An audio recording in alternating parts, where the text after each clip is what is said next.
Qudrət yoxdur. O qudrət Sayın Mustafa Ali Bey, kudret mi yok, yoksa şöyle size anlatayım. Arka planda bazı ne bileyim hani böyle bir yeni bir laf var ya, derin devlet mi var? Yani o mu, onlar mı bırakmıyor biz mesela Güney'i tanıtabilir? Yok, Ya yok. daha doğrusu böyle bir şey diyeyim. Niye bugüne kadar bizim Türkiye'mizde ya kuzeyimizde, Kuzey Azerbaycan'da o şekilde ki Güney'i tanıtmak eleyebilirdik, tanıtamamışız bugüne kadar. Ben onu deyim. Türk ve dünya Türkleri bu soruya cevap verməliyik kendimiz. Əvvəl Güney Azərbaycan olaraq biz deməliyik ki, Türklər və Güney Azərbaycanın Türkiyəlilər, Azərbaycanlılar və başqa Türk dövlətləri, millətləri nədən tanımırlar, nədən İran bilirlər?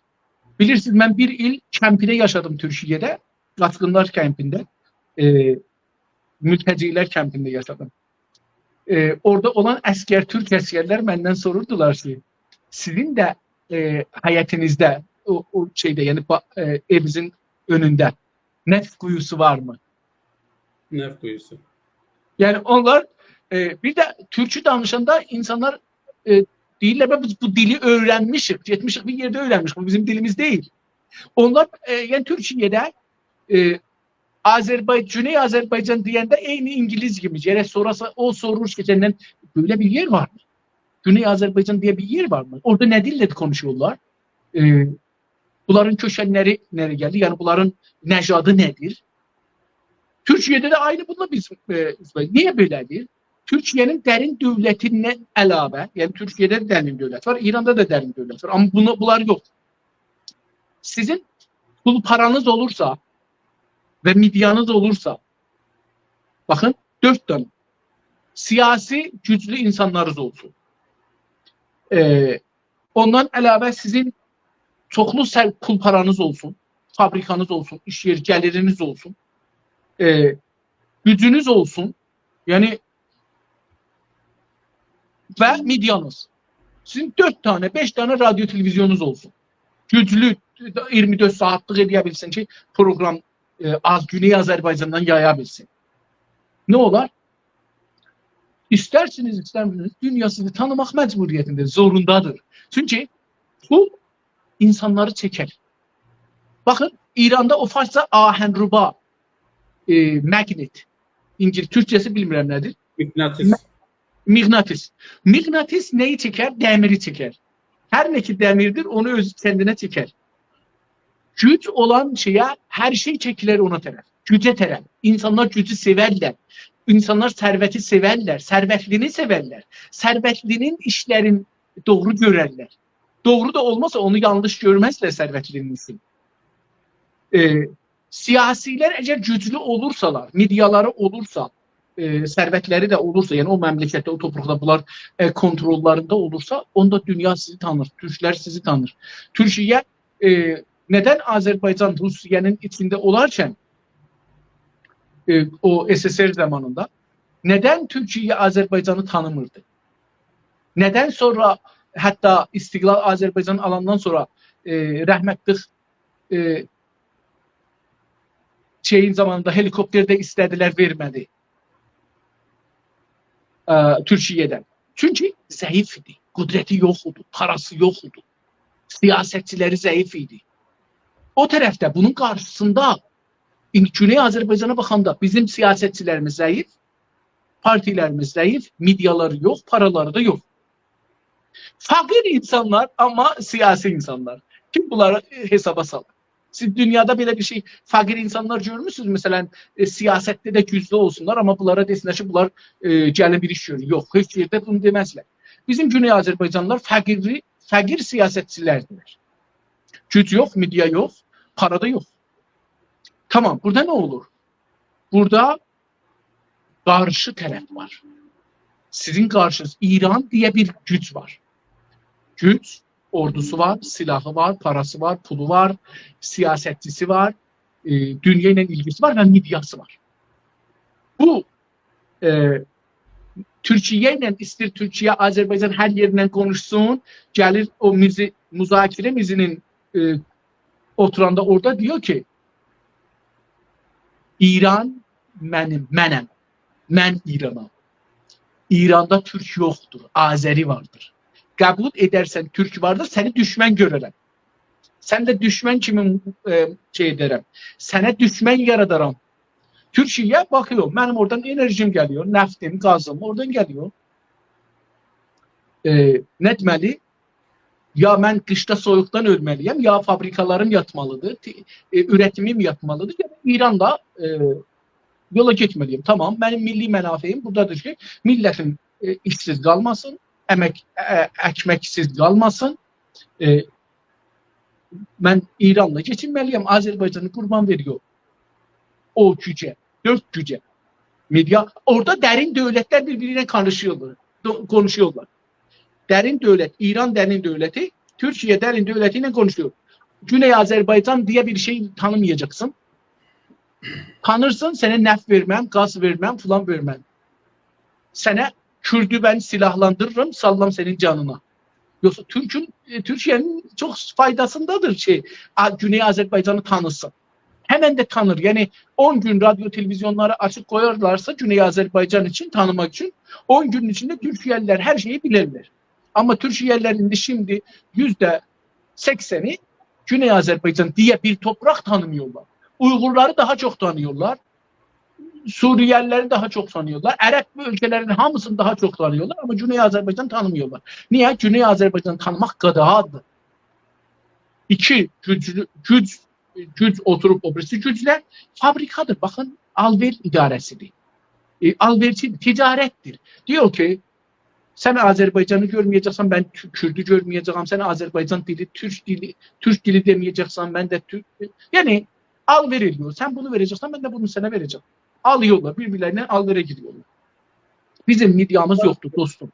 Yani en sonunda bizim Güney Azerbaycan'ın milli medyası olmalı. Milli sermayedarı, paralısı olmalı. Milli kudreti olmalı. Milli siyasetçisi olmalı. Bu 4 tane bir yere gelirse siz dünyada birçok ülkeler sizi resmiyete tanır aslında. Buyurun, siz bir şey sormak isterdiniz. Ben bunu sormak istedim. Şu anda İran atlanan yerde güneyimizin dışında mesela Avrupa diyelim ya Amerika diyelim. Bildiğim kadarıyla milli feallahımız çok var. Ve bence de çok ellerinden de gelebilir ki eleyebilirler bir medya grup da çok rahatlıkla güneyimizi tanıtabilirler. Ama bunu neden yapırlar? Ya bugün az çok medya var. Az çok medya var. Birkaç tane kanal var. Ama özü bizim güneyimizi tanıtmaları gerekir, tanıtmırlar. Bunun sebebi nedir? Güney Azerbaycan'da 2 tane Güney Azerbaycanlıların elinde olan imkanlarına 2 tane televizyon var. Biri Az News, biri de Güney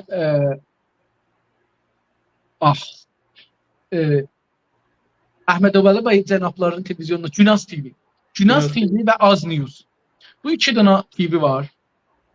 Her yerden olursa olsun, maliyenelerle olsun ama 2 tane TV var. Bu 2 tane TV biri 8 saatlikdir, biri 6 saatlikdir. Ya 8 saat, 2 tane 8 saat. Yani aslında imkanları yoktur. 24 saatlik yaysınlar. İkinci, sadece Türk dilinde Güney Azerbaycanlılar için yayılır. Yani bu medya dünya için yayılmır. Elə bilin ki, sizlə mən Türkçe danışırıq. Dünya ama ayrı bir dilde danışır. Biz ikimiz her ne etsek ikimizin aramızda oluyor. Bak, o birisi insanlar düşünmüyorlar orada ne geçir. Biz buna göre dünya bilsin biz kimik, başka dillerde TV'miz olmaq. Türkiye'nin mesela ben kanallarına bakıram. Birçok kanalın İngilizcesi var, Fransızcası var, Almancası var, Rusçası var. Var ki var. Yani Arapçası var. Bu ne içindir? Bu düşündü ki dünyaya tanıttırsın.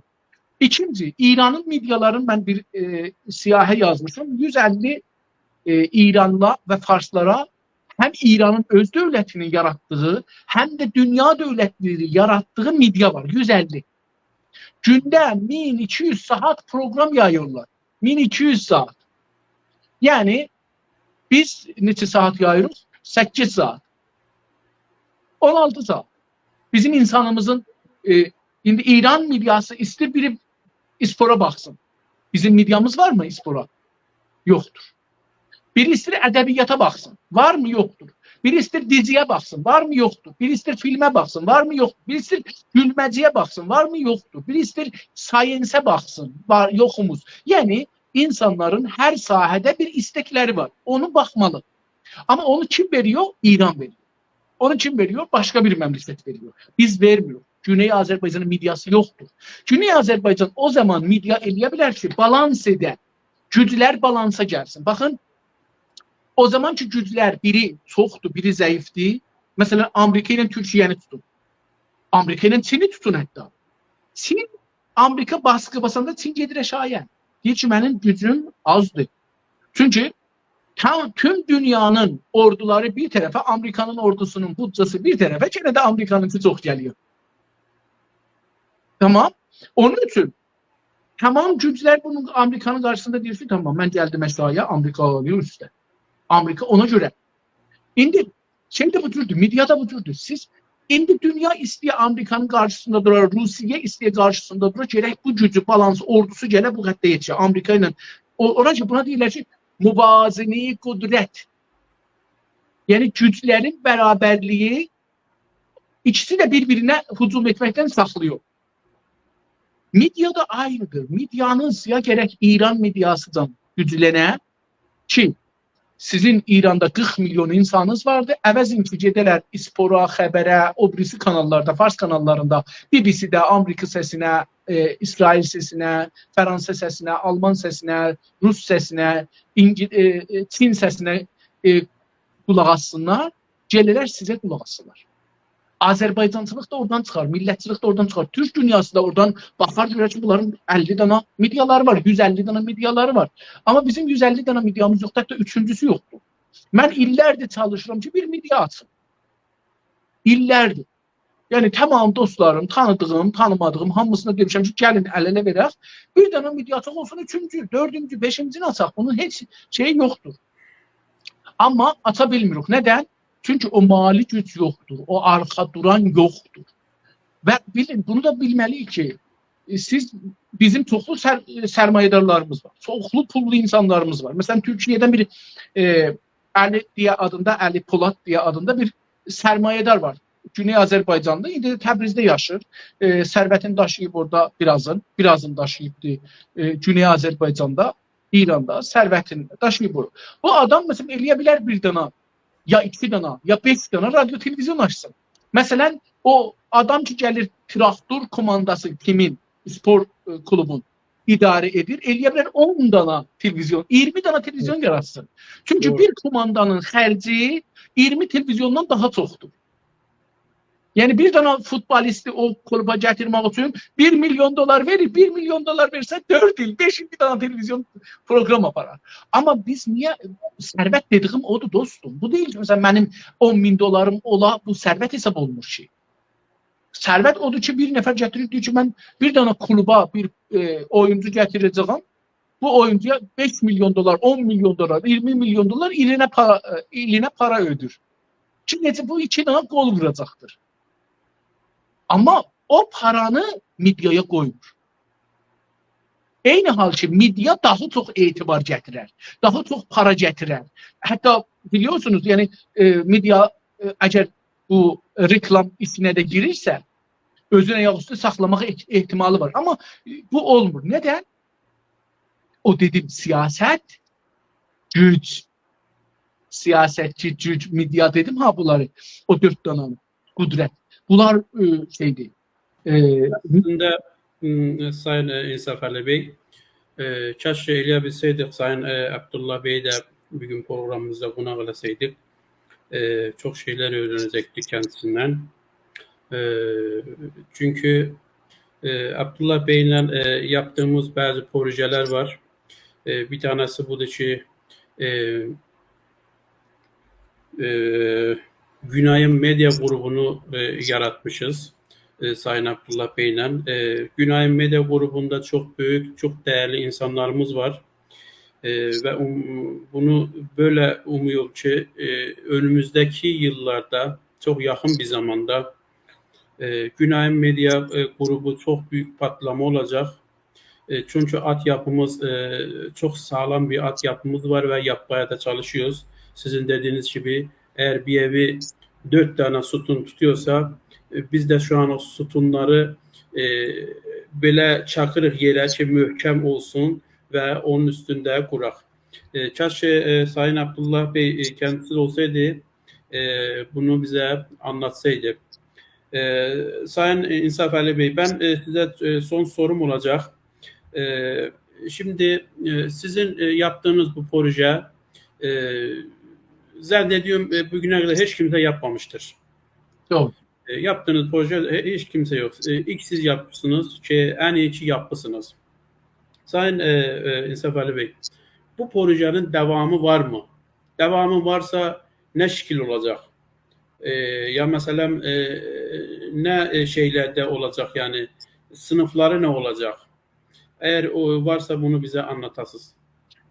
Bu projenin indilik biraz çətinliğe düşmüş. O da budur ki 7 partiden ikisi o cevap verenlerden cevap veriblər, göndəriblər. Biz onları yaymışıq. Onları kitap şeklinde yaymağa düşünürük.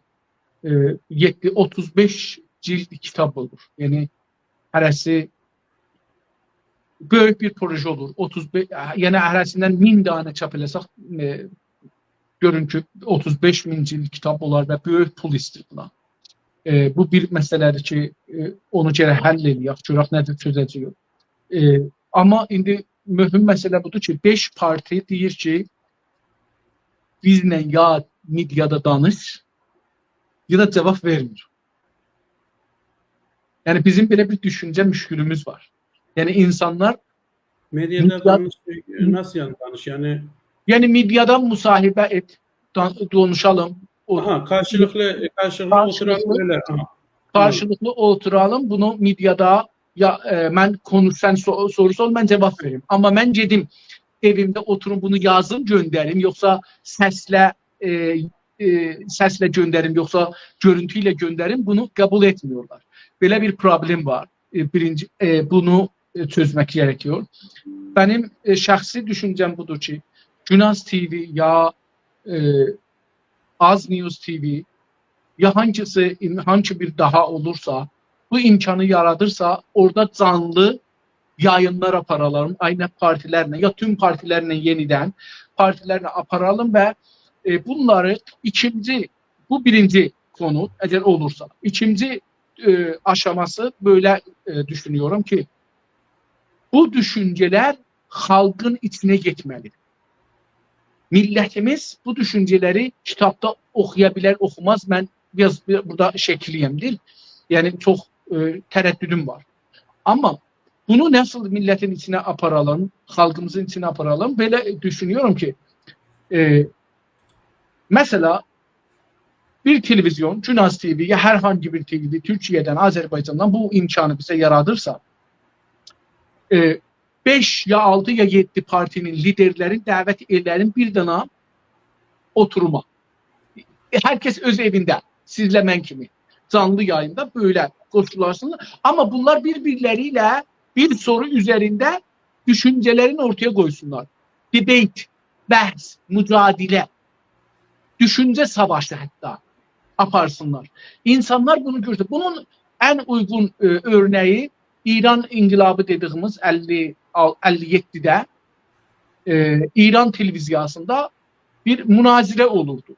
Marksistler, komünistler, İslamcılar gelirdiler orada günde 4 saat, 5 saat danışık aparırdılar. Bilirsiniz Türkiye televizyonlarında da bu çok raiçdir. Çok Türkiye televizyonları geceler xüsusən sabahacan 3 dəfədə bunu tekrar edirlər. Bəzən 3 saat, bəzən 4 saat programlar yapırlar. Ben şahsen özüm onun müşterisiyim. Yani o programların müşterisiyim. Ve bunu diyeyim ki onlara biri doğru kulağı asırsa üniversitede siyaset elmlərini öyrənirlər. Difai stratejini öyrənirlər. Yəni çox gözəl proqramlar yapıyorlar. Bence bir nevi de bunun bence özelliği budur ki bu tartışmalarda çok şeyin gerçeğin ortaya çıkması. Doğru. Yani insanların hem o birbirleriyle konuşanda onların davranışları da görünür, düşünceleri de görünür, cevapları da görünür. Eyni halda heyecan da katır. Bu heyecan insanların düşüncesinde düşür. Falan parti ne dedi? Ne düşündü falan. Yani bu 4 tane, 5 tane, 7 tane parti birbiriyle konuşurken neçə hedef burada, amacımız burada nedir? Birinci amaç budur ki partiler birbirlerini dinlesinler, eşitsinler. Ne diyor? Mənlə düşüncesinin farkı nedendir? Önemlidir. Ben burada güzel bir tecrübe kazandık. O da buydu. 7 parti 13 partinin hamısına demişik. Hamısına da her iclas ki aparırdık 3 saat 4 saat onun videosunu gönderiyoruz. Arkadaşım buna bakın. Bu geçti bugün. Partiler en az aşağı seviyede partiler birbirlerinin rəqiblər. Birbirlerine rekabet etmek zorundalar. Birbirlerin düşüncelerini bilmeler. Onlar bu ne düşünüyor? Ben onunla farklı ne düşünüyorum? Onun üstünde benim güç tarafım haradır, zayıf tarafım haradır. Bunları deyip düşünmeleri lazımdır. Galiptir. O 7 partiden ya o 13 partiden sadece biri bazen ikisi her gün onu dinliyordular. Ya canlı olarak ya da ben gönderenden sonra onu dinliyordular YouTube'dan. Bana reaksiyon gösteriyordular. Yani bana zəng ediyordu ya ses gönderiyordu. Bu günleri sen bu sorunu sordun. Burası yanlış idi. Burada bu sorunu soracaktın, sormadın. Burada bu adam cevap verici bu düşüncesinde bunu dedi, sen onu sormadın. Bu düşüncesinde önceki düşüncesiyle bir çelişkisi var idi, sen onu sormadın. Böyle çok yani böyle olmasıydı aslında. Yani tamam tüm partiler onlar hiç gəliblər, gəlməyiblər. Hamısı böyle düşünməliyim ki ben ondan rəqibəm. Mesela istiqlalçılar 4 tane istiqlalçı var. 4 tane 5 tane de hakkı təyini sərnişmiş var. Bir tane de federalçı var. Gəlməyə. Bunlar birbirlerin orada. Ben federalçıyam, onlar istiqlalçı. İstiqlalçılar ne dediler? Hakkı təyini sərnişmişçilər ne dediler?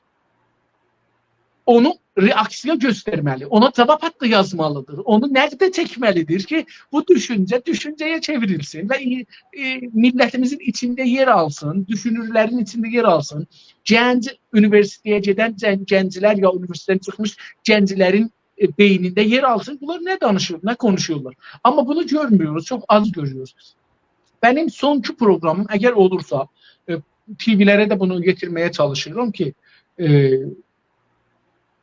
canlı yayında debate olsun, bəhs olsun, mübahisə olsun, canlı buna Türkiye'de, Azerbaycan'da devri masa diyorlar, eğer səhv eləməsəm, değirmi masa.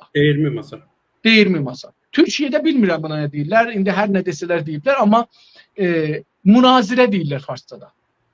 Fars kültüründe münazire değiller. Orada insanlar Türkiye'de birkaç deyim var da herhalde bir tanesi tartışma masası zannediyorum oluyor ama birkaç tane isim var böyle.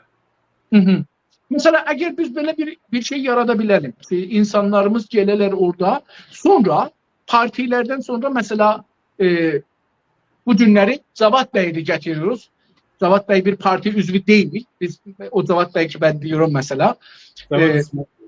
Yok. Sizin adınızı çekmeyi istedim ama gördüm siz partidensiniz. Ona göre dedim bir başka Cevat düşünün ki o partiden değil ama düşünür bir insandır. Düşünüyor. Yazı yazıyor, düşünüyor.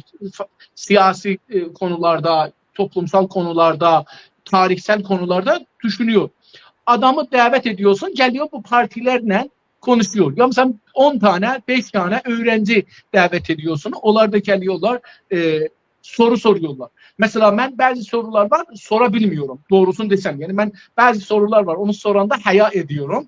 Diyorum ki bunlar mesela nəzərə gələr ki ben bu partini küçültmek istiyorum. Ben bu parti ama 4 tane öğrenci olursa orada o durar. Ben öğrencilerin iclaslarında olmuşum Təbrizdə. Birden görüyorsun bir nefer gelip orada konuşmacı davet edipler. Gelip Təbrizdə konuşuyordu o üniversitede. Orada 500 tane de öğrenci var. 1000 tane soru gel. 1000 tane soru. Ben bunların üstünde araştırma yapmışım. O 1376'da 77'de bir araştırma yaptım. Yaydım da onu. O zaman öğrencilerin bir iclasından o soruların hamısını aldım. Getirdim. Onların üstünde bir araştırma yaptım. O soruları orada sormuyorlar. O soruları öğrenci ayaküstü durup sorursa Güney Azərbaycan partilerine ya İnsaf Əli Hidayətdən. Yani İnsaf Əliyə deyər ki sen mesela falan soruya cevap ver. İnsaf Əli diyebilmez ki ben bir siyasi olarak bunu düşünmemişimdir. Ne tür bir siyasi olarsan bir tane öğrenciye cevap verebilmezsin. Öğrenci düşünmüş ama sen düşünmemişsin. Öğrenci cevap istiyor. Sen diyorsan ben bilmiyorum. Ya bunu getirmeye çalışıyorsun. O öğrenciye demelisin ki bana bir hafta vaxt ver, ben girdim öğrenim geldim. Ben bunu öğrenmeliyim, ben bunu düşünmeliyim. Bu çok önemlidir. Bu benim programımda olursa bu var. Yani bu iki taneni aparmak, öğrencilerin huzuruyla partileri ve sonra da bireyleri partilerle beraber orada getirip bunların arasında münazire, değirmi masa, her ne adı olursa olsun konuşturma ve düşünce yayma. Çünkü biliyorsunuz her partinin bir düşüncesi var. Bu partinin o partinin ne farkı var? Her ikisi istiklalcı, her dördü istiklalcı. Ne farkı var? Düşünce farkı var. Amaç farkı yoktur. Yol farkı yoktur. Hepsi istiklal. Ama düşünce farkı var. Düşünce farkı yani ideoloji farkı var. İdeoloji farklarını biz bilmiyoruz ki. Biz bunu bilmesek ne tür bir millet yaradalım? Biz Güney Azerbaycanlıların ben en başta dedim ki ben İnsaf Əli Hidayət'in beyninin %90'ı İrancıdır. Çünkü İran medyası benim bu beynimi, İran okulu, sistemi, medresesi, üniversitesi, radyosu, televizyonu, gazeti, dergisi benim bu beynimi şekillendiriptir. Şimdi biz istiyoruz bu beyni değiştirək. Azerbaycançı olsun, Türkçü olsun, Türk dünyası olsun, Türk Azerbaycan'ı, Güney Azerbaycan'ı istiklala götürsün. Bu insanlar götürsün. Bakın biz ayrı küreden gidip Amerika'dan Azerbaycanlı getirmeyeceğiz buraya. Amerikalıları Azerbaycanlı edip Güney Azerbaycan'ı getirmeyeceğiz. Biz Güney Azerbaycanlılarla İran'daki yaşayan Türklerle Güney Azerbaycan'ın istiklalını düşünürüz. Qəşqayıstan'ın, Türkmenistan'ın istiklalını düşünürüz. Farslarla biz Qəşqayıstana, Türkmen Səhraya ya Azerbaycan, Güney Azerbaycan istiklal alanlar. Ama istəyək əgər o Türkləri Türkçü, Azerbaycançı eləyək, onun yolunda canlarından, mallarından geçsinler. Kulupa 1 milyon dolar, 10 milyon dolar xərclir, amma midyasında xərcləmir. Ondan geçsin. Gerek ne eləyək? Əvvəl onların beyinlərini değiştirək. Beyinlərini değiştirmək üçün bizim ideolojimiz lazımdır. İdeoloji olmaq lazımdır. Bu ideoloji kimlərdədir? Bireylərdə və partilərdədir. Bir de bireylerimiz var, fərd insanlarımız var ki bunlar düşünce sahibidirler. Çok da güzel sistematik düşünceleri var. Bazı insanlarımız var ki sistematik düşüncesi yoktur. Bir konuda düşünür. İdeoloji o tür değil. İdeoloji mesela farz edin ki ben 1000 dana sual soruşmuşam. O 1000 dana sual 1000 dana konudur aslında. Yani o parti, o 1000 dana konuda düşünürler. Ama mesela bir tane üniversite ustadından sorursak, hukukçudan sorursak, siyasetçiden sorursak, edebiyatçıdan sorursak, ne bileyim tarihçiden sorursak, psikolojisten sorursak, psikolojisten sorursak, onlar öz saheleri danışırlar. Ama ideoloji o tür değil. İdeoloji bunların hamısının hamısının bunları gerek kapsasın, hamısından bir çıkış yolu size göstersin. Bu çıkış yolu olabilir ki 5 yıllık olsun, 10 yıllık olsun. Güney Azerbaycan İstiklal Partisi'nin lideri bir güzel söz dedi. Ben onu unutmadım. O da budur. Yani çoklu sözler dostlar deyipler de unutmuşum. Ama bazı cümleler unutulmazdır. Dedi ki biz istiklal istiyoruz. Ama bizim partimiz istiklalçıdır. Ama Güney Azerbaycan istiklali gününe kadar istiklalçıdır. Ondan sonra değişecektir. Çünkü bizim ideolojimiz istiklala candır. İstiklal alındı, bizim ideolojimiz değişmelidir. Bakın bu düşünce ne demektir? Bu demektir ki ideoloji değişecektir. 10 ilden sonra, 5 ilden sonra zamanı var. O zamandan sonra onlar mı değiştirecek? O mu değiştirecek yoksa içerideki güneydeki insanımız değiştirecek? Yok, aslen şerait, durum toplumsal durum, toplumsal şərait değişərkən ideoloji değişər. Hər ideoloji o zaman tapılır ki, öncəki ideoloji cevap verə bilmir, çözə bilmir problemləri, konuları, toplumun yolu, çıkış yolu değil önceki yolla, yeni bir ideoloji gelir. O ideoloji biraz aydın olarsan, aydın olsan insan deyir ki, mən ideolojim haracadır, istiqlal alacaq. İstiqlaldan sonra ne olacaktı? Biz istiqlal tapdıq. Bu istiqlal ideolojisiyle ben devam edə bilmərəm ki. Değişti toplumun durumu. Bu toplumun yeni bir durumu var. İstiqlal almış bir Cüney Azerbaycan'ın istiqlal şeyine getmək olmaz da bu. İdeolojisine. Ben istiqlal almış bir Azerbaycan, Cüney Azerbaycan'a yeni bir ideoloji yaratmalıyım. Bu biliyorsunuz. Bunu ne demek? Bunu getirdim misal ki 4 tane Azerbaycan İstiqlal Təşkilatı var, 6 tane, 5 tane hakkı təyini sərnevişt var, 1 tane ya 2 tane federalçı var. Bunları baksanız görürsünüz ki bunların ideolojileri bir geçit zamanı içinde. Fərqləri ideolojidədir, istiqlallı değil. İstiqlalın mənası nedir? Hakkı təyin sərnevişti mənası nedir? Hakkı təyin sərnevişti mənası budur ki, bizim millətimizin iradəsi olsun, özü desin ki, mən hangi siyasi sistemi istəyirəm, yaradam, onun içində devam edəm yaşamam. Toplumsal yaşamama, millisel yaşamama onda devam edip. Ama 4 tane parti bu amaca yetişmek için 5 tane parti orada, istiqlalçı da burada. Fərqli ideoloji götürürler, fərqli baxış götürürler, fərqli anlayış götürürler. Biz bunları, indi baxın görün bizim Cüney Azerbaycan ne kadar insanlarımız vardı ki çoxlu fərqli yol, yöntem götürürler. Bizim medya olursa partilerimiz, birinci bu ki partinin medyası olmazsa parti olmaz. Partinin zəifi budur ki medyası yoktur. Medyası olmazsa para da toplayabilmez. Milletin içine de gidebilmez. Mesela ben Cünaz TV'de bilirsiniz, 11 il ben Cünaz TV'de çalışmışım. Ben inanıram ki Güney Azerbaycan ve İran'da hatta bir nesli var, ben ona adına deyirəm Cünaz TV nesli. Çünkü onlar azdan çoxdan Cünaz TV'de olan sözleri eşidiblər, fərqli düşünürlər benim nəslimlə. Benim neslim o cür düşünmür. Şimdi yeni nesil ki gelir, onlar fərqli düşünürlər. Her parti o medyasının gücü qədər güc qazanar, insanların içine girer, insanların içindən toplum ittilaat, bilgi toplar, insanların içindən para toplamak gücü olar, dövlətlərlə danışmaq gücü olabilir, konuşmak gücü olabilir, müzakirə gücü olabilir, muhaliflerle, dostlarla. Bu bir tərəfdir. Partiler bu tərəfə getməlidir. Ondan sonra da müstəqil şeyler olmalıdır. Televizyon, radyolar, medya olmalıdır. Müstəqil şey, partilerden asılı olmayarak bireysellerin düşünceleri ve habire toplumda olan meseleleri, konuları gündeme getirip onların üstünde analiz yapmak, onları açıklamak. Mesela bizim psikolojik uzmanı gətirə bilmirik Cünaz TV'ye. Mesela gətirə bilmirdik. Yani mesela ben çok çalışırdım ki toplumsal psikoloji uzmanı gətirim. Toplumsal, bireysel yok.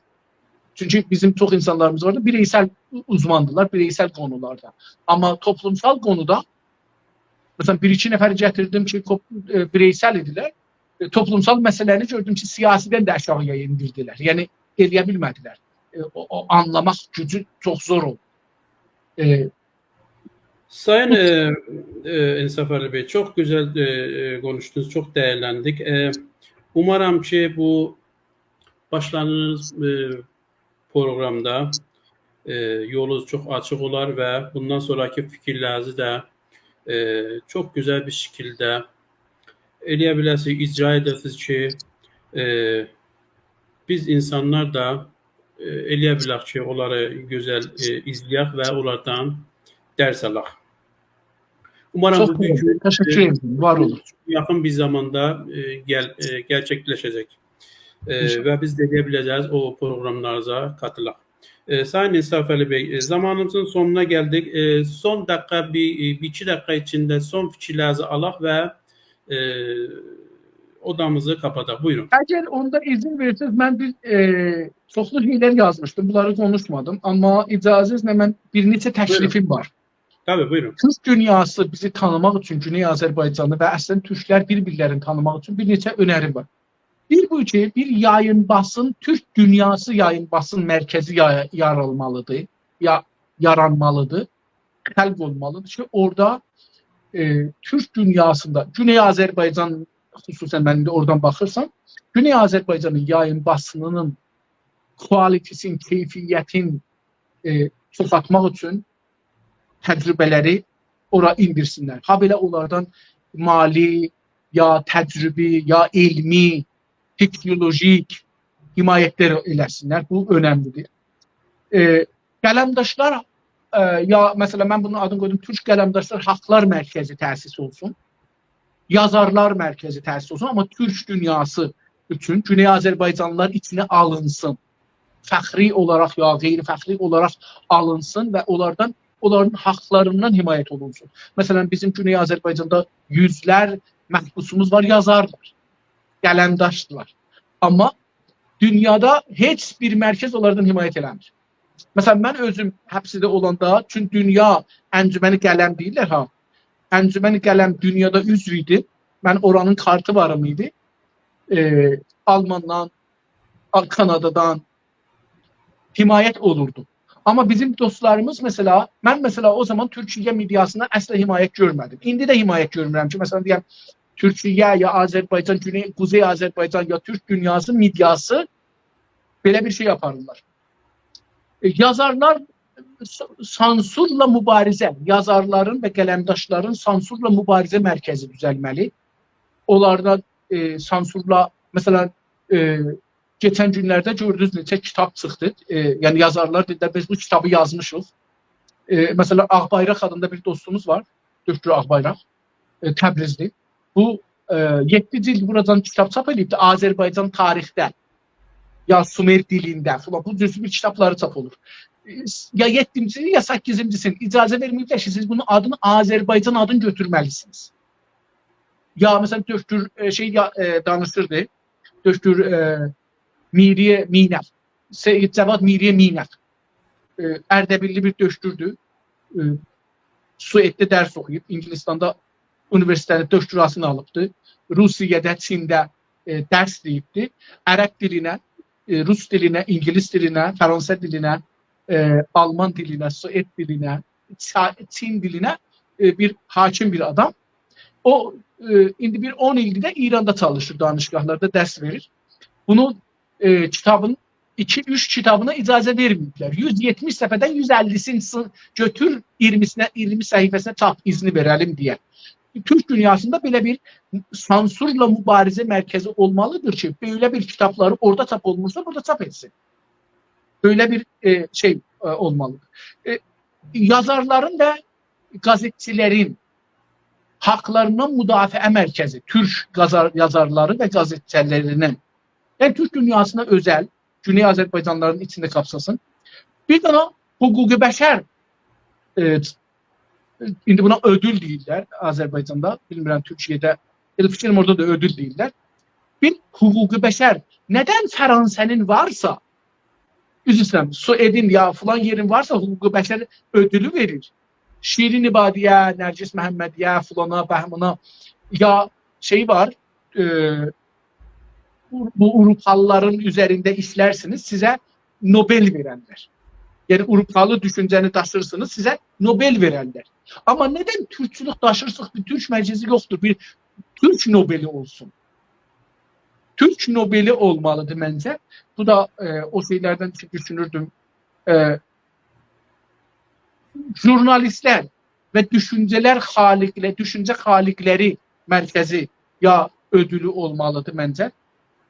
Bir de Türk dünyası vətəndaşlığı. Yani mesela bizim birçok insanımız var Təbrizdə, Urmiyədə, Tehranda, Qəşqayıstanda, Türkmenistan'da, Ərdəbildə, ne bileyim Urmiyədə, kiçik böyük şəhərlərimizdə yazı yazırlar. Bunlar həbsə düşürlər. Bunlar qaçmağa məcbur olurlar. Bunlar sürgünə çıxmağa məcbur olurlar. Amma bunlar vətənsiz hesab olurlar. İndi Türkiye'ye geçen həftələrdə bir çox bizim çalışkanlarımızı, ince sənət sahiblərini, yazarlarımızı tutubdu, deport edir İrana. Neden bunlara mesela bir yer yoktu? Bunların yazıları için bunlara Türk dünyası vatandaşlığı verilsin. Yani Türkiye'de yer olmaz. Diğer Azerbaycan'a, Azerbaycan'da yer olmaz. Türkmenistan'a, Kırgızistan'a, Tataristan'a ne bileyim Türk dünyasında buna vatandaşlık neden verilmesin ki? Bir yer olsun, vatandaşlık verilsin. Yazarlarımıza, düşünürlerimize. Onlar orada kalsınlar. Onu dedim. Bir de siyasi məhbuslardan. Güney Azərbaycanın siyasi, hukuki və yazar, qələmdaşlar məhbuslarından himayət mərkəzi lazımdır. Türk dünyasında bunlar olmalıdır. Türk dünyasında siz iddia edə bilməzsiniz ki, yəni mesela dövləti olmasın, Türkiye dövləti məsul olmasın bundan. Lazım değil Türkiye dövləti olsun. Nobel'e filan dövlət değil ki Nobel'in arkasında. Bunun da arkasında pul parası olan bireyler olsunlar. Onlar yaratsınlar. Onlar himaye etsinler. Ama bu olsun. Bu Güney o şekilde dostum. Eğer böyle olursa Güney Azerbaycanlılar Türk dünyası midyasında yer alırlarsa, onlarla Türkiye midyası, mesela ben bakıram Türkiye televizyonlarına. Normalde 6-7 kanallar bakarım. Normalde buna bakarım. 6-7 kanallara her gün bakarım. Bazılarının uzun programlarını izlərəm, axirəcə bəzilərinin birazına baxaram. Amma Güney Azərbaycana görə, ya İrana görə danışırlar, ya Türkiyəli də adam, yəni Türkiyədəndir, ya da Farsdır. Vəsətdə Güney Azərbaycanlı qayıbdır bu programlarda. Neden o programlarda, o gazetelerde, o dergilerde ki İran'la ilgili yazılar, danışırlar, işleyenler ya Fars'tır ya Türkiyəlidir. Nedense orada Güney Azerbaycanlı yoktur. Nedense Güney Azerbaycanlı gazeteciler, cenabuz ve siyasetçiler hatta partiler, hangi parti mesela İran'a göre konuşuyor yapırlar, hangisi bir Güney Azerbaycanlı bir siyasi liderlerden, parti liderleri davet neden etmirler? Neden orada çağırmırlar? Neden orada konuşturmurlar? Neden yazarlarını aparmırlar? Neden düşünürlerini aparmırlar? Miller yazarımız var. Cevat Bey, bizim Güney Azerbaycan 450 kadın yazarımız var. Kitap çap eləmişler. 450 tane kadın kitap çap elir. Bazı ilde bir tane, bazı ilde 2 tane, bazı 5 ilde 1 tane. Ama kitap yazar kadınımız var bizim 450 tane, 500 tane ve əcəb budur ki, Türkiye midyasında bir tanesi bunların çıkmaz. Onlar min yazarımız var Güney Azerbaycan'da. Bunların bir çoxu Türkçe'de çıkartmırlar. Efendim? Çıkmaz ki çıkartmırlar. İstirəm onu sonu. O bir problemdir. Türkiye'de, Türk insanında, Türkiye'nin Türk insanında, Türk midyası insanlarında bir problem var beyinlerinde. Onlar Azerbaycan, İran diyende orada Türk yoktur onların zihninde. Necə Farsların zihninde. Bakın Farsların zihninde İran diyende o İran'da var, yok Fars var. Kalanlar Fars değiller. Üzüsəm, qalanlar Türk değiller. Qalanlar başka milletleri yoktur. Fakat Fars var. Kanuna da baxsaq, İran kanununa da baxsaq, Türk yoktur. Türk qaçaqdır. Eyni elə bir məsələn, narkotik maddedir. Türk dedin ya narkotik maddeden daha şeydir, kötüdür. Çünkü evet. Narkotik maddenin İran kanunlarında bir yerlerde izin var almağa, satmağa, onu düzeltmeye, fabrikalara vermeye, bir yerde qaçaqdır. Ama Türklerin belə adı yoktur. Ərəblərin adı yoktur. İran kanunlarında Türk adı, Azerbaycan adı yoktur. Bunlar için qaçaqdır. İndi Türkiye'de de bu cürdür. Türkiye midyasında bu cürdür. Ben Türkiye siyasetçilerinden danışmıram. Midyasında ki aynı işi yapıyorlar ki ben yapıyorum, siz yapıyorsunuz. Bu da jurnalisti, bu da gazetecidir, bu da televizyoncudur, bu da siyasetçidir, bu da partide çalışıyor. Ama nedeniyse Türkiye midyasında Güney Azerbaycan diye bir kavram yoktur eskiden. Aslında bakın belası diyeyim. Ben dedim toplu şeyler yazmıştım. Farklı formatta. Diğer programımızda onlarda devam edeceğiz. Daha sizden tamam. Yeni başladık. Tamam. İstirəm bunu dedim ki, yani Türkiye'liler dəqiqən %100 o cür baxırlar Azerbaycan, Güney Azerbaycan konuna ki Farslar baxır. Heç fərqi yoxdur. Yani içinde 2-3 nəfər Bir üçüncüsü var ki əslində onlar ciddi Azərbaycandılar. Yəni nə qədər farslar faşist fars vardı baxırsa, 200 tane profesör var Türkiye'de ki aynı faşist farsla Güney Azerbaycan'a bakırlar. Aynı. Yani adlarını çekmeyeyim de cevap hakkıları var onun için. Ama mesela onların düşünceleri Güney Azerbaycan hakkında, İran hakkında aynı şeydir. Döktür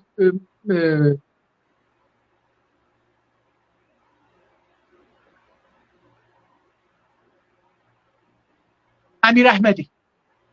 Döktür Əhmədi ki özü deyir bir faşist bir ve partisi de faşist bir hizbidir, partidir ve İran'da faşistli bir hükümetin kurulması için çalışır.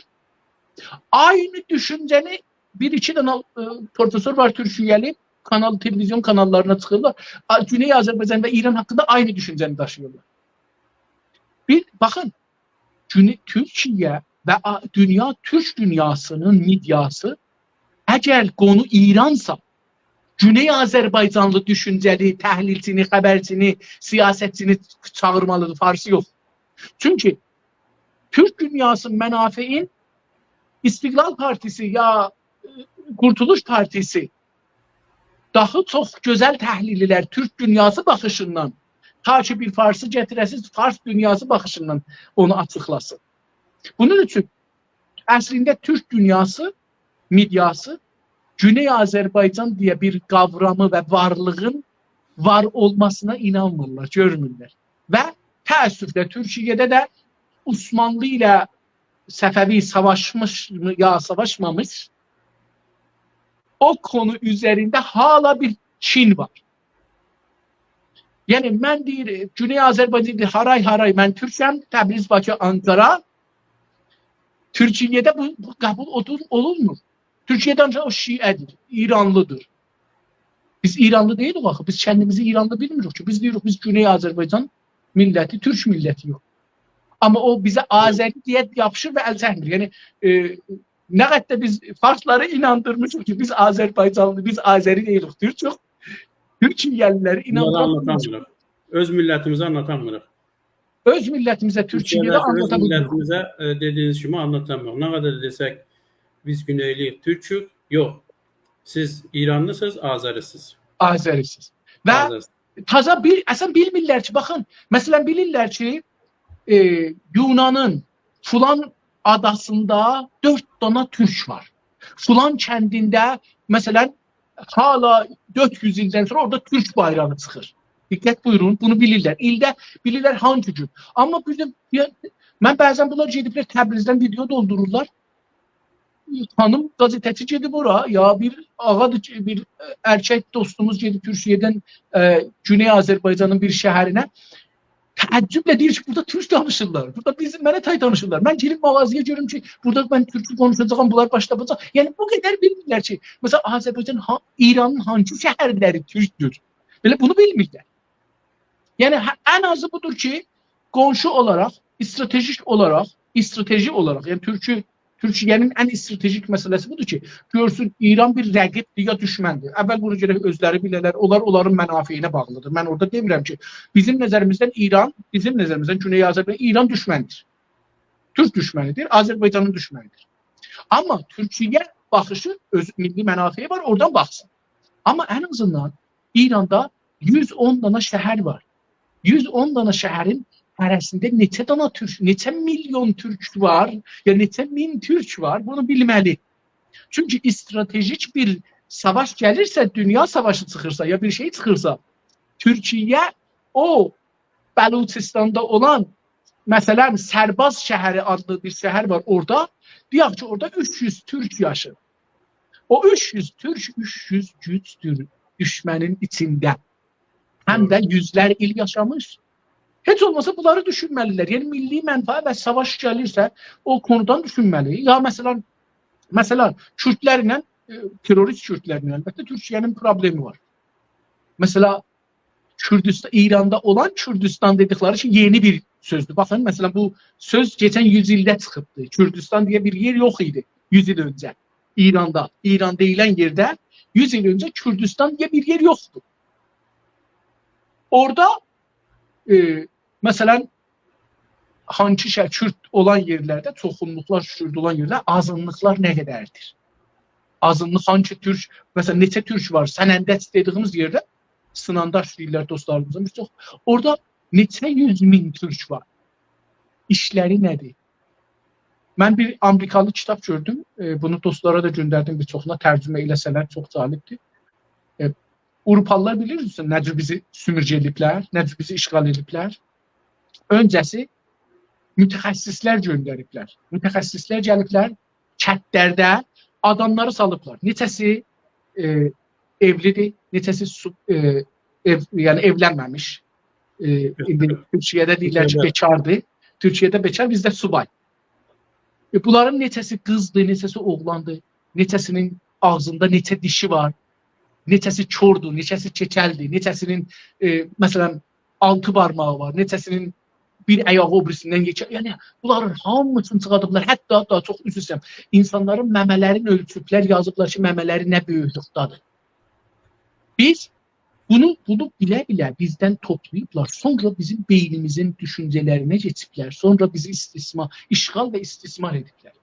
Nədən Türk dünyası bu cür bir işə əl vurmayıb, hala da vurmur. Çok sağ olun, teşekkür ederim. Teşekkür ederim Sayın İnsaf Ali Bey. Çok güzel bir program oldu. Umarım ki önümüzdeki haftalarda da tekrar sizle beraber bir güzel programa da devam ederiz. Sağ olun, var olun ki programımıza karşıladınız ve bize şərəf verdiniz. Sağ olun. Sağ olun, teşekkür ederim. Mənə bu şərəf idi ki, qonaq çağırdınız. Var olun, sağ olun. Sağ olun, siz şərəf verdiniz, geldiniz. Aziz soydaşlarım, yine bugün programımız sona geldi. Umarım ki bizi beğenirsiniz, paylaşırsınız ve bize destek verirsiniz. Biz de eləyə başka programlarla sizlere qonaq olaq ve eləyə ki bir nevi güneyimizi, soydaşımızı, dünyaya sorunlarını anlataq. Dostlarım, sağ kalın, sağ yaşayın, görüşmek üzere.